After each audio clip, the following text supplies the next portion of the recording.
Salut à tous, épisode 1, le vrai avec la Movistar, même si on en a un tout petit peu parlé dans une vidéo précédente. Bah oui, le trio gagnant, je vais essayer de proposer quelque chose d'amusant et qui puisse être un petit peu intéressant par rapport à cette équipe Movistar, qui est peut-être une des plus faibles ou avec l'horizon le plus obscurci du World Tour. En tout cas en 2020, bien évidemment, avec les départs notamment de Landa, de Quintana, le non-renouvellement quelque part, une situation IRL qui est bien différente de la réalité, avec Soler qui reste sur le Giro, alors que Mas et Valverde cohabiteront sur le Tour de France et sur la Vuelta, parce qu'on sait que le calendrier a été un petit peu chamboulé cette année, et ça induit comme ça des changements. J'avais proposé une première partie d'année, en quelque sorte, sur laquelle les objectifs n'avaient pas été réellement le but. Non, le seul objectif que je m'étais fixé dans cette partie que je pensais ne pas poursuivre, c'était évidemment l'adjoint. Le rôle de l'adjoint, on a vu que l'adjoint, il est capable de s'occuper de la répartition, c'est-à-dire de l'inscription des coureurs dans les courses.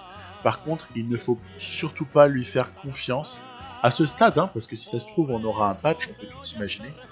Ne surtout pas lui faire confiance pour ce qui est de la gestion des courbes de préparation, voilà, et ni même du respect des courbes de préparation. Il est capable de vous planter une course quand même un jour ou l'autre. En tout cas, moi, je me méfie. Du coup, ce que j'avais fait, c'est que j'avais laissé tous les coureurs gérés par l'adjoint, sauf Valverde et Soler, puisque je voulais justement pouvoir un peu comparer et voir un peu ce qui se passait lorsqu'on laissait à l'adjoint tout faire, et qu'est-ce qui se passait quand on laissait à l'adjoint faire une partie. Est-ce que la partie qu'on faisait était abîmée entre guillemets par l'adjoint, ou est-ce qu'au final on pouvait en retirer des fruits? Bah oui, il y a du positif quand même. Il y a du positif sur l'utilisation de cet adjoint, puisque j'avais joué que 3 courses en tout. Et je vais en rajouter quelques petites d'ici à la fin de l'année. Je pense que je vais a priori jouer la classique de Bretagne, bien plus tard donc. Je vais également jouer peut-être une partie de Vuelta, si ça recèle un intérêt, vous verrez à la fin de l'épisode. Et puis peut-être quand même le championnat du monde et le Tour de Lombardie, voilà, avant de passer à 2021 pour une vraie saison où les choses sont prises en compte par Bibi. Voilà, donc on avait eu divers malheurs et des planifs qui étaient ce qu'elles étaient, mais par contre Soler était pas mal. Il avait en simulation, il avait été deuxième du Giro, c'est peut-être même un peu beaucoup derrière Bernal. Et oui, donc voilà, ne sait pas planifier les niveaux de forme et de préparation, les courbes en quelque sorte, ni rajouter des courses pour optimiser. Ça, c'était ce qui était ressorti de l'adjoint. Attention, il va pas mettre les courses qu'il faut là où il faut pour vous ajuster vos pics, d'accord? C'est vous qui devez calculer. La question s'était posée donc de continuer avec Movistar, et ça a été plutôt une réponse ultra positive. C'est donc pour ça qu'on a cet épisode 1 d'une série qui n'était pas prévue, mais qui peut s'avérer marrante. Regardez-moi ça, on va commencer tout de suite. On est fin juillet, le renouvellement du sponsoring. Pour finir, le sponsor n'est pas si mécontent que ça, puisqu'on a glané en simulation des résultats corrects sur certaines épreuves. Du coup, la proposition de prolongation n'est pas tellement à notre désavantage. On prend un budget, on va dire, égal, comparable à celui qu'on avait là, donc ça laisse beaucoup de possibilités. Après, la question c'est recruter, mais dans quel sens, et qui, etc., avec quels objectifs. Bah alors déjà, il y a un objectif majeur. Il n'y a pas vraiment vous avez vu, il y a beaucoup qui sont en fin de contrat. Il n'y a que 6 ou 7 coureurs qui sont sous contrat l'année d'après, donc il y a vraiment une grosse marge de manœuvre avec Movistar. Le premier, celui qui me rappelle Alberto Contador, finalement, en tout cas, c'est quelqu'un dont le style, il n'a pas les mêmes capacités, notamment en contre-la-montre qu'Alberto, mais le style, et puis il y a aussi une identité, il est issu de la formation Alberto Contador, hein, donc c'est quand même pas anodin non plus, c'est Enric Mas. Donc il est inenvisageable pour moi de ne pas prolonger Mas et m'appuyer dessus. C'est un truc, voilà, je pouvais pas passer à côté. L'autre évidence, c'est Marc Soler. Marc Soler, en plus, que je vous ai jamais montré dans aucune de mes carrières. En fait, je pense que c'est un super coureur. Il y a beaucoup à faire avec lui. Et peut-être même cette année, en fin d'année, là, si ça se trouve, à voir, à voir. Et puis voilà, hein, pas de faux suspense. Je pense que beaucoup le fait deviner. Dès lors que je prends Movistar et que je cherche à rajeunir et à partir espagnol, Ivan Garcia Cortina est une évidence. Je ne peux pas passer à côté de ce coureur que j'adore par ailleurs et qui est juste le seul avenir concret et crédible du cyclisme espagnol sur les classiques, par exemple. On peut penser aux Flandriennes, hein, bien évidemment. En tout cas, c'est l'objectif du garçon. Hein, il a déjà clairement dit, je vous ai déjà parlé de lui, dans des épisodes sur PCM 19, où Garcia Cortina a la capacité probablement d'aller chercher une grosse Flandrienne. Il sera accompagné par Jürgen Roelands, puisque l'expérimenté coureur belge faisait déjà partie des meubles, on va surtout pas le bouger. Il y a ce Nowen qui devrait apporter quelque chose aussi sur les classiques pavés, hein, donc il a l'air plutôt prometteur. On donc s'attaque à un régène à la circonstance, et puis sinon, on va compléter après, une fois qu'on a notre ossature là qui est signée, en tout cas une première partie de l'ossature, je dirais, hein, Mas, Solaire, ainsi que Garcia Cortina, voilà, Roulans. Il faut aller maintenant préciser tout ça du côté d'autres coureurs qu'on n'a pas encore évoqués. Je vais m'intéresser à cet équipier suisse, Jacobs.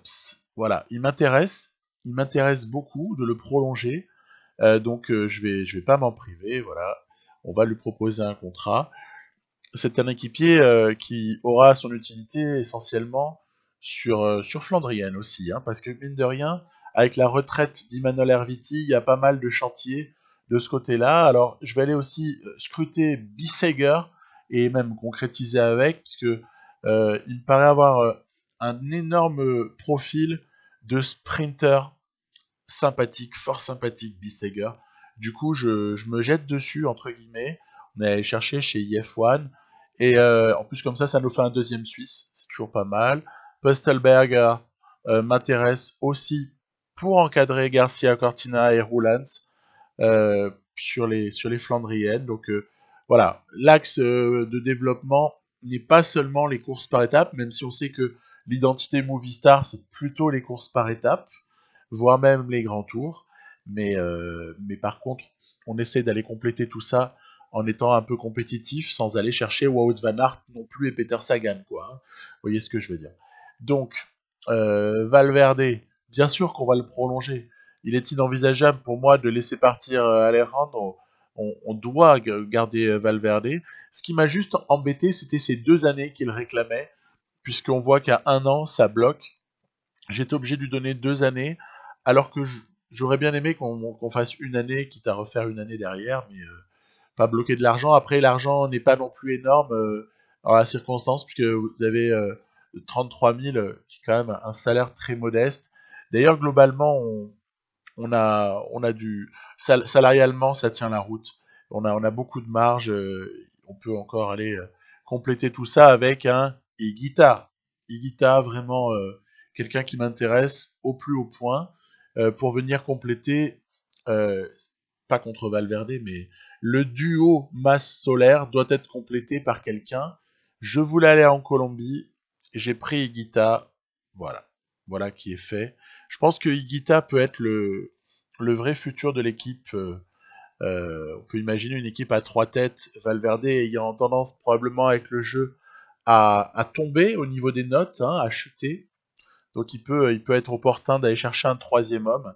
Et puis après être fair play, hein, c'est-à-dire laisser la priorité à chacun de ces 3 hommes sur un grand tour, par exemple. En tout cas, c'est le projet que j'ai de donner à Mas Solaire et Higuita, un grand tour chacun. Après, on complétera avec de jeunes coureurs, parce que c'est toujours intéressant de...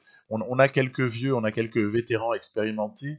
C'est intéressant d'aller chercher aussi quelques jeunes qui en plus voilà, ne vont pas être si gourmands que ça, de compléter. Alors il y en a certains, c'est des gens que je vais chercher ailleurs, parfois Régène, rarement, mais surtout d'autres pour lesquels, pour lesquels on va prolonger aussi, ça sera juste après.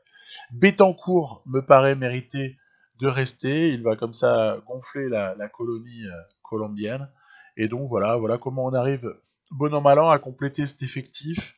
Donc sur un deuxième temps, hein, on complète, voilà, tac, tac, tac, on va officialiser tout cela pour aller vers, allez, 15-20 coureurs à ce stade-là, je crois qu'on est à 19, un truc comme ça. Et puis ensuite, ce qu'il va falloir voir, c'est le complément. Le complément, je vais le faire en direct parce que j'ai quelques zones de doute. Donc on va y aller, comme ça j'explique un petit peu ce que je pense. Et voilà, c'est de le justifier. Allons-y. À ce stade, je vais encore aller chercher du côté des Portugais, où comme ça on aura une satisfaction du sponsor, puisque le Portugal c'est le troisième territoire en fait de cette movie star. Il y a quelqu'un qui m'intéresse bien, c'est Joao Almeida hein, de la Deceuninck Quick-Step. On a vu que ce type-là avait un vrai potentiel pour faire des trucs super sympas dès que ça grimpe notamment. Hein. En tout cas, il y a quelque chose peut-être, donc autant essayer de lui parler et de voir un petit peu ce qui peut être fait avec ce coureur qui a 21 ans. Sur un sprint, sur un coureur de 21 ans, évidemment, je vais plutôt avoir tendance à proposer un contrat un petit peu long. Hein. En plus, on a beaucoup de marge. On a 198 000 à ce stade-là. C'est vrai qu'en fait, on a beaucoup d'argent disponible. Je ne vais pas tout utiliser, évidemment. Donc, on va voilà, pouvoir donner un petit salaire sympathique à Joao Almeida. Et ce que je me disais aussi, c'est que ce serait peut-être bien de prendre un troisième portugais. J'ai pensé à un puncher parce que finalement cette équipe, à ce stade-là, elle manque un petit peu de puncher. Il y aurait, puisqu'on a de l'argent, il y aurait un truc qui pourrait être rigolo et qui correspondrait, allez, on va dire à un certain côté un peu affectif. Ce serait d'accueillir l'ancien champion du monde, Rui Costa. Hein, on sera donc sur les, sur les Ardennaises, on sera avec nos meilleurs vieux. Je trouve qu'à la limite... Ah, attention, ce 7 points là, il me fait peur. Je verrai s'il me reste des points. Attention, attention. Parce que si on n'a pas assez de points, il peut se passer deux trois problèmes. Dans ce cas-là, on va plutôt aller ici. Ah oui, il faut faire très attention à la question des points. Je me méfie. Je me méfie beaucoup parce que j'ai fait des tests et il en ressortait que si on avait plus de points, ben on pouvait plus rien recruter et c'était pour le moins gênant. On va donc d'abord prioriser les prolongations de contrats. On voit que Emmanuel Herviti, il est sans contrat là et qui suit, mais par contre, il va prendre sa retraite. Voilà. Donc c'est dommage, hein, parce que pour le coup, c'était quelqu'un que j'aurais bien aimé conserver encore une année. Il y a Rojas qui peut être, à mon sens, assez intéressant. Je le prendrais bien comme complément sur pas mal de courses. Peut être le troisième meilleur sprinter de cette équipe. Après, évidemment, on n'aura pas un sprinter à 83, mais c'est justement pas le but. Hein. Donc, je renouvellerais bien, si c'était possible, je renouvellerais bien une année avec Rojas. Ouais, ça va. Est-ce qu'on pourrait lui proposer sprinter? Ouais. Donc, l'argent ne va pas être réellement un problème.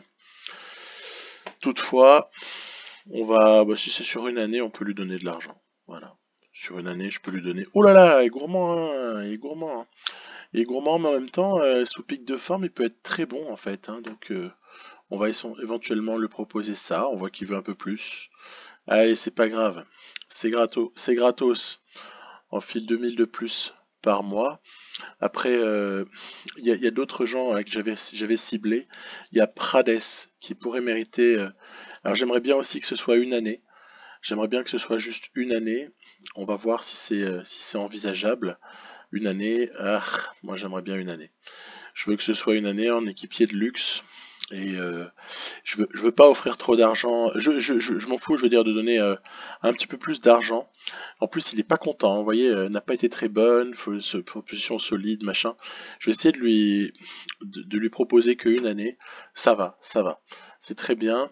Il y a quelques contrats comme ça que je veux courts, hein, des contrats un petit peu courts. Après, ce que j'ai aussi noté, c'était le petit Elozegui. Elozegui qui peut avoir une forme d'intérêt, hein. Il est jeune, etc. Je prendrais bien encore ce type de coureur. Voilà.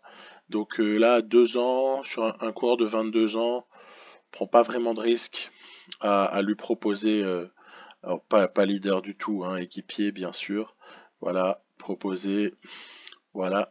L'autre que j'avais ciblé, c'était le petit Rubio. Petit Heiner Rubio.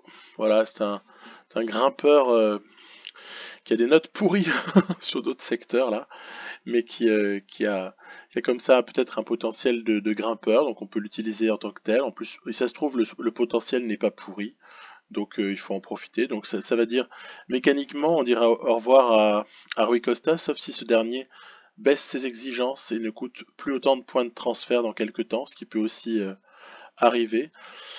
Je serais bien tenté par le 2 ans aussi, on le fit 3000, voilà, il n'y a pas de discussion particulière. Voilà, donc Prades, Rubio, Rojas et Ozegui.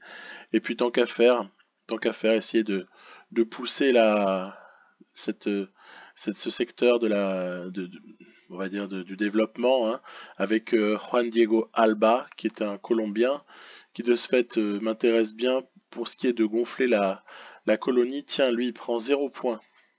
Il prend 0 point pour négocier. Je vais aussi l'aligner sur 2 années et on va voir ce que ça donne. Voilà. Tiens, alors le fait qu'il soit plus gourmand, est-ce que ça veut dire qu'il va beaucoup progresser? Ou est-ce que ça veut dire tout simplement qu'il est très frustré de son année? Là où on voit l'impact du moral en quelque sorte, hein, on va voir, on va voir. En tout cas, ce qui est sûr, c'est que ça se signe.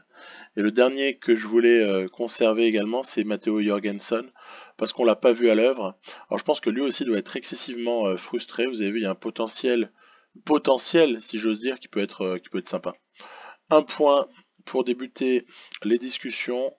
On va aussi le prendre en équipier. L'année n'a pas été terrible pour lui, on le sait. On le sait. Allez, on va voir si à 3000 ça peut passer. Oui, 2 années, voilà. Comme ça, on a un socle de coureurs là qui est intéressant. Donc je suis à 19, là-dedans il y en a 19. Les rôles sont à peu près tous répartis déjà.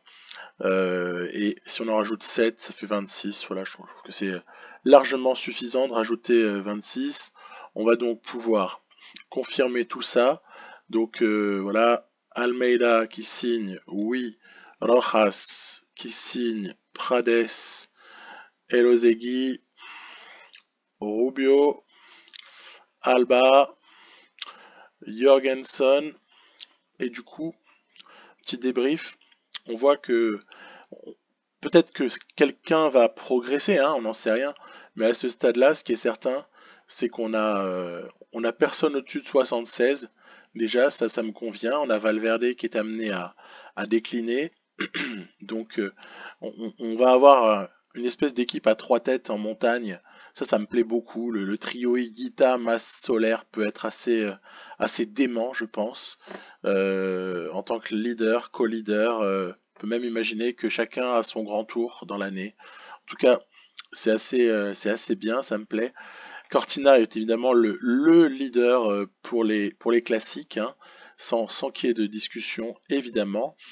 Oliveira pourra donner plutôt un coup de pouce.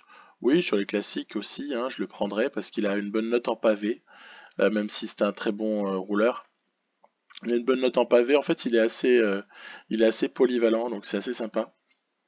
Le petit Bisseger, je ne regrette pas. Peut être un super sprinter, en fait, celui-là. En plus, c'est bien, on a 2 Suisses. J'avais un jeune Suisse, c'est pour ça il y avait Jacobs, là, comme ça, qui m'intéressait. Donc lui on l'avait prolongé et c'est bien de recruter Bisseger. Fait 2 Suisses comme ça, ok. Betancourt, c'est la fidélité simplement. Roulans également. Rojas, Prades, Fidélité. Pustelberger m'intéresse bien en tant qu'équipier sur pavé. Hein. Ça peut être Pustelberger, pardon, Roulans, Pustelberger et quelqu'un d'autre dont je vais vous parler dans un instant, qui peuvent être les clés de la victoire de Cortina sur une très très grosse Flandrienne. Donc il faut y croire en tout cas. En tout cas, j'y crois dur. Verona, bon, c'est pas le même registre. Ouais, il y en a un qui. Regardez ce petit Prieto que j'ai chopé là, un régène qui s'annonce pas pourri, je dirais, pas pourri du tout. Et puis sinon, dans le style qui s'annonce excitant, il y a ce petit Belge là qui pourrait être une forme de successeur de Roulans. Finalement, c'est ce Emilio Nowen. Voilà. Et puis Joao Almeida, etc., etc. On va voir, donc là, à ce stade-là, il me reste combien de points de transfert, parce que c'est en fonction de ça aussi qu'il faut faire les choses. Il me reste 5 points. Et c'est vrai que quand il reste 5 points, on descend tout de suite en gamme par rapport aux gens qui peuvent être ne serait-ce que approchés. Voilà, on aurait le droit d'approcher Kurt Nielsen, on aurait le droit d'approcher Durdridge, on aurait le droit comme ça d'approcher Val Bossenhagen. Voilà, en plus on a l'argent, ça m'emmène. On va éviter, on l'a déjà fait par le passé. Sylvain Dillier, tiens, et si on prenait Sylvain Dillier pour encadrer tout ça sur classique pavé, ça nous ferait de ce fait une belle équipe avec Roulans, Dillier et le leader Cortina qui représente plus d'espoir. Tiens, ça pourrait être sympa, hein. Sylvain Dillier, je vais me le garder dans un coin de la tête. Et puis voilà, Schmidt, etc., Großscharner, De Buys. C'est pas des profils réellement dont on a besoin à ce stade-là, puisque je pense qu'au niveau des grimpeurs et des grands tours, on est blindé. Du coup, ben voilà, il faut continuer. Il faut continuer, voir, mais ouais, grosse hésitation pour consommer mes 5 derniers points entre Sylvain Dillier et éventuellement Rui Costa s'il baisse. Mais je pense que non, en parlant, le choix est fait. Oui, je regrette de ne pas avoir pu prendre Maïka, mais je le prendrai dans une autre partie. C'est pas grave. J'avais comme ça des approches. Hein. Vous voyez que il y avait des gens que j'avais repérés déjà à l'avance. Ce petit Novodarchvili là, il a l'air incroyable. C'est un Moldave. C'est le drapeau de la Moldavie. J'aurais jamais deviné un truc pareil. Donc pas mal, pas mal. Le petit Moldave. À partir de là, tiens, c'est marrant les 5 points pour Rubio. Est-il prometteur à ce point-là que son approche coûte 5 points? C'est étonnant. Étonnant, je vous avoue, il y a des choses parfois qui me surprennent. Il n'y a pas de deuxième degré. Hein. Quand je dis que je suis surpris, c'est que je suis vraiment surpris. C'est pas, j'ai pas d'idée derrière la tête. Voilà. Donc, bah ouais. Hein. Allez, hein. C'est parti. C'est donc du direct. Vous voyez. Sylvain Dillier, ça tombe plutôt pas mal. J'aurais toujours voulu prendre ce coureur. Donc, on va consommer nos 5 derniers points moyennement intéressantes. Tu m'étonnes. Tu m'étonnes. C'est pas forcément super intéressant pour toi, mon grand. Mais voilà, bon, on va rester sur 2 ans. Mais à mon avis, il va valoir plus. Coureur important. On va lui proposer déjà d'emblée plus de cash. On va lui filer 25 000. À mon avis, le gars peut mériter ça. Ok, la proposition me convient. Envoie un accord officiel. C'est parti. 2 années pour Sylvain Dillier, qui vient comme ça gonfler un petit peu l'effectif. Génial. En plus, on a la place pour un coureur comme ça. Il y a vraiment de la place. Sylvain Dillier, en plus, type de coureur qu'on peut en plus, ça fait beaucoup de en plus, vouloir emmener sur un Tour de France hein, et s'en servir pour dynamiter la course éventuellement à des moments. Bref, supra utile. Ok, parfait. Voici l'équipe. Vous l'avez sous les yeux. Et maintenant, il n'y a plus qu'à avancer, tout simplement. Et proposer une course qui, vous allez voir, est assez animée. C'est Plouay, donc la classique de Bretagne. Hein, vraiment sympathique, vous allez voir. Alors, on est évidemment pas spécialement favori, parce qu'il y a Wout van Aert, il y a Peter Sagan notamment, Van Avermaet, il y a quelques très solides coureurs. Et puis, par contre, on a de la chance, c'est qu'on a tiré le +4 pour Alejandro qui était a priori en forme neutre et qui s'avère finalement sur un +4 de forme du jour. Ça peut changer beaucoup de choses, surtout lorsqu'on a des équipiers autour qui sont excessivement faibles et dans un mauvais jour. Le meilleur de tous est évidemment très probablement Roulant, mais le problème c'est que même lui, sur les relances là, sur ce circuit, il va souffrir et Valverde pourrait se retrouver très seul très très vite avec bien 50 km ou comme ça, un peu difficile. Donc c'est pas gagné alors que la forme du jour était partie pour être plutôt intéressante. Mais voilà, j'ai eu des problèmes de ravito à un moment donné, dans ce sens où j'osais pas envoyer ravitailler un équipier qui était assez faible au niveau de la barre. Il lui restait plus grand chose en fait. Et je pensais que j'allais le bousiller sur la côte suivante, vous voyez. Parce que des fois, rien que d'envoyer quelqu'un à l'arrière, soit il se prend une cassure, soit éventuellement il peut tout simplement ne plus avoir de barre et il peut pas remonter jusqu'au leader. Et ça peut être fâcheux. J'ai préféré que Valverde et Roulens râlent, mais c'était pour attendre un moment plus opportun. Voilà, c'est parenthèse refermée. Ensuite, du coup, on est dans le final. Voilà, on a vu Roulens qui a capitulé, malheureusement. Il y a AG2R, la mondiale, qui roule pas mal. Et d'ailleurs, ça m'a un peu surpris. En tout cas, ça donne des indications sur la suite, puisque c'est Nassen lui-même, qui a pas mal roulé sur cette, on va dire, sur ce milieu de partie finale de ce classique de Bretagne. Et du coup, j'ai cherché, j'ai vu Dillier, tiens, avant de nous rejoindre, Dillier qui était pas l'air en canne trop, même s'il va prendre quelques relais sur la fin quand ils vont recoller, mais Dillier est pas au top, du coup, mais pour qui est-ce que Galopin peut bien rouler? En fait, c'est pour... justement, excuse-moi. Pour qui est-ce que Nassen peut bien rouler? Pour Tony Galopin, voilà. D'ailleurs, Tony Galopin, qui s'en va comme ça, ici, sur l'attaque de Peter Sagan, suivi par Wout van Aert et Alejandro. Donc, à partir de là, on voit qu'il y a peut-être un coup à jouer avec ces trois hommes-là. J'ai bien aimé l'attaque ici, en sortie, c'est juste avant la ligne, c'est en sortie du dernier passage très difficile, cette côte très délicate qui peut permettre de faire des différences. J'ai surveillé la roue parce qu'il ne s'agissait pas que ces hommes-là partent sans nous, sans cela on était terminé à l'arrière. Donc quand on a Sagan, Van Aert avec soi, c'est un peu stressant, mais en même temps hyper excitant, puisque on se demande lequel des deux est-ce qu'il va falloir surveiller le plus. Tiens, ouf, j'ai eu du bol, j'étais sur Van Aert, donc à partir de là, on a gardé la roue du phénomène belge. Ça veut pas dire que Sagan et Galopin ne peuvent pas revenir, mais en tout cas, voilà, ils ont recollé. Allez, ça se précise vraiment. Un final haletant et j'ai adoré cette course et j'ai trouvé vraiment bien meilleure que ce qu'on avait pu voir auparavant sur PCM 19, etc. Où elle était quand même parfois soporifique et puis le joueur humain avait tendance à trop pouvoir dominer la course. Là, j'ai rien dominé du tout. J'ai juste essayé de m'accrocher aux branches en essayant de contrer ici.